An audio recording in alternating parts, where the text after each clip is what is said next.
Hey guys, I'm Florian, I host PC Game Nights, and today we are answering the one question that saves you money and prevents game night disasters.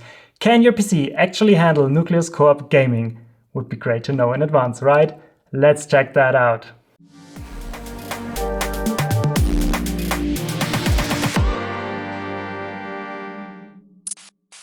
Guys, I've made the classic mistake. I bought games as soon as they got supported by Nucleus. Examples would be Elden Ring, World War Z, V-Rising, you name it. I was so hyped, and then when the last instance launched, the game crashed. Game night over. But not because Nucleus is bad, it was because my PC did not have enough power for several instances. And I didn't even know how to properly performance check. So I created a workflow, I automated it, and within 2 minutes you are ready to performance check yourself. Let's go. So it starts with the interface of my custom GPT, and here we simply click the card, can my PC run game? This is a crucial step because this sets up the AI to consistently use the workflow I teached it without hallucinations, at least hopefully. Then it will ask you to provide some information. First, number of players. Second, your GPU model.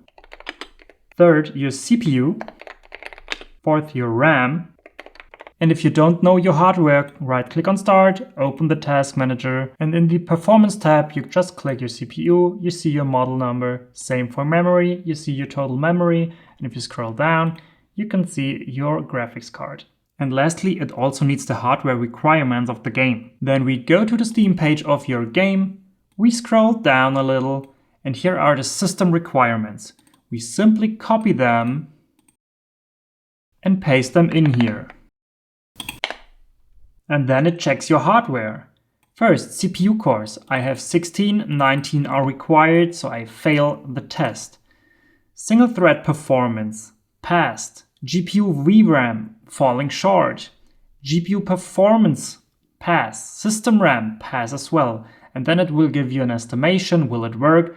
Probably not, because 2 checks failed, CPU cores and VRAM. You could now try again with the minimum requirements. Then it will check your hardware again. I'm still falling short in CPU cores, but everything else passes this time. But it will probably still not work because I'm not having enough cores to handle all these CPU operations. And now a little trust check, because this isn't just guessing.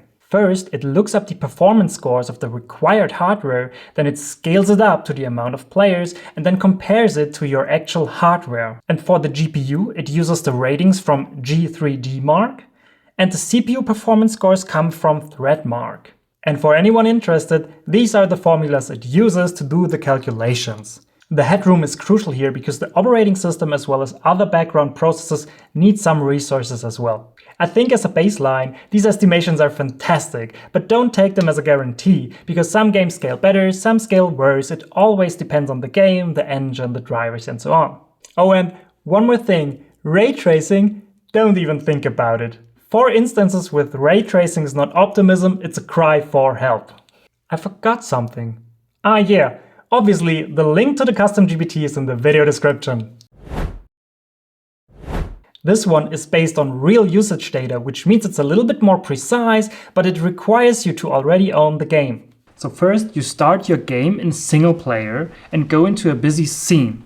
Then you open up your task manager to see how your hardware is utilized. We need the numbers later, so note them down. Next, we open 2 game instances with Nucleus and go into the same scene. Then we open the Task Manager again to see how much of our hardware is utilized. Note them down again because we need these in the next step. Then we go into the Nucleus software, and in the top right corner there is this drop-down menu where you can select the split screen calculator. And now in the calculator, we need to insert all the numbers we got from our game and from the task manager. For the GPU usage, use the 3D numbers from the task manager. And once the numbers are in, I also recommend to increase the safety factor. And now you see the theoretical usage of your hardware with 3 players and also with 4 game instances and with 6.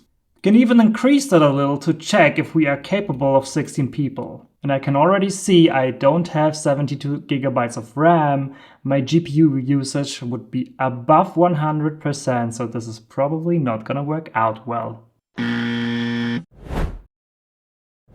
Alright, a quick display section here as well, because I want to share a few mistakes I made. So if you want to play on your TV or projector, chances are your PC is not right next to it. So in my case, I bought a cheap HDMI cable from Amazon, plugged it in, everything seemed fine in desktop use, then a friend came over, we started playing, and the issues began. Every few minutes we had signal loss turning the screen black, and that's really annoying, isn't it?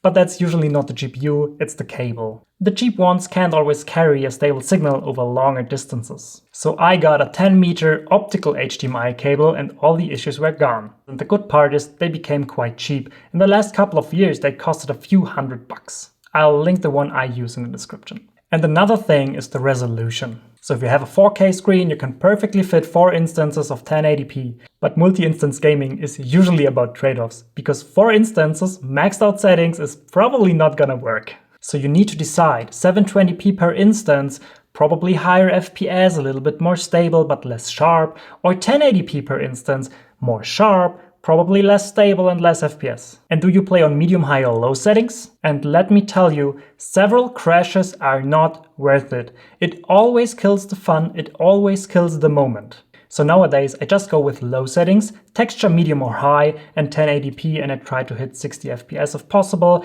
else I reduce it to 30. It's just more stable and gives a better experience overall. And the last point about displays is kinda obvious, but if you can, always go for the bigger screen. They heavily increase the overall experience because every player has more inches per instance, and they also make everything more clear, text is easier to read, and it's generally more comfortable to look at. That's the reason why I decided against the TV and opted for a projector. And now we are playing on a 130-inch screen. Every player has 65 inches to work with, and it feels great. Alright guys, thanks for listening, and if you want to make couch gaming great again, you know the drill. And next in the series will be the full installation and setup guide for the best compatibility and performance. So stay tuned. And with that, thanks for your time. See you in the next one.